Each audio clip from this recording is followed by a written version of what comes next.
Okay, day 89.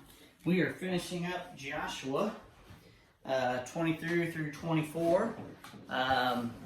And some cool things to look at. It mentions the book of instruction again, so I always like to add that to my list anytime those books are mentioned.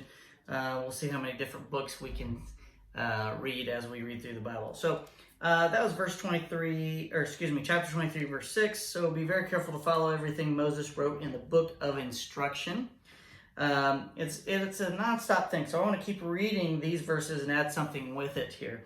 A warning and some specific things that we got to watch out for. Do not deviate from it, turning either to the right or to the left. Make sure you do not associate with other people still remaining in the land. Do not even mention the names of their gods, much less swear by them or serve them or worship them. So the warning is like, hey, you didn't get rid of them like you were supposed to. And so since they're here, you better not take on what they did. Don't absorb what they're doing.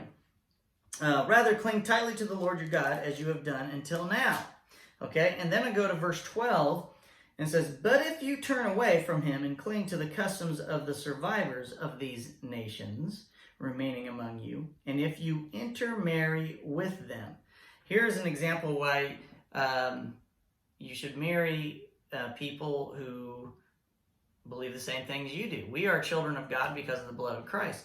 And it's extremely important that we understand we should marry people that have the same values. And typically, within your social world that you live in, those are people that typically have the same values of you. So when it says don't intermarry with other people, that's where that kind of comes from. But the point is that you share the same views and you believe in Christ and believe in how a family should be run. But this is what tells us how a family should be run.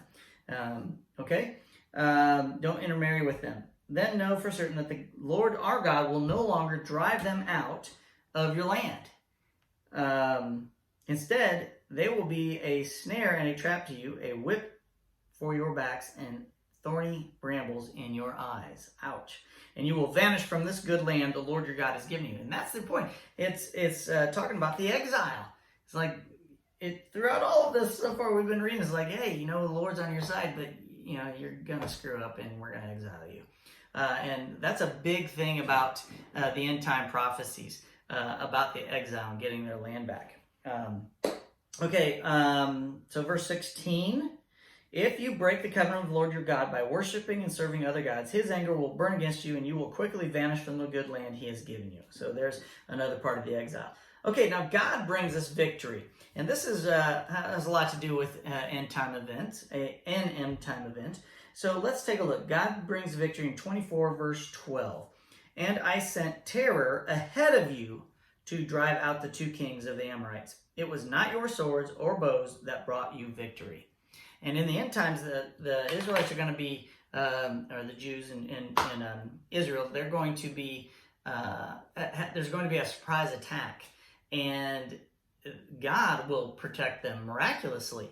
So this is an example, way back when, of how God can decide what is right and what is wrong, and who to protect and who not to protect, and if he needs help or if he doesn't need help. He doesn't need help, obviously. And then we talk about a choice. And by the way, God miraculously defends Israel in the end time attack. So somehow, Israel's defenses are the best in the world, by the way. Somehow, there will be an attack where they can't defend themselves, or it'll be so quick that there's no time to defend themselves, but God will protect them. Then they have to make a choice. Chapter 24, verse 15. But if you refuse to serve the Lord, then choose today who you'll serve. If you're not going to serve God, who are you going to serve?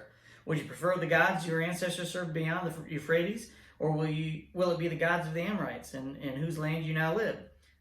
And the whole point he's trying to make there is none of those gods saved you from Egypt. None of those gods saved you in the wilderness. None of those gods did anything because they're not real. Think about it. There isn't a God that anybody calls on that does anything. God is real and very specific. But as for me and my family, we will serve the Lord. That's what Joshua said. What a great verse that is. That's one of those verses you hear a lot of. You're not sure. Well, God, where did that come from? Joshua says, "As for me and my family, will serve the Lord." What a wonderful thing! So that is day 89. Can't wait to see you again.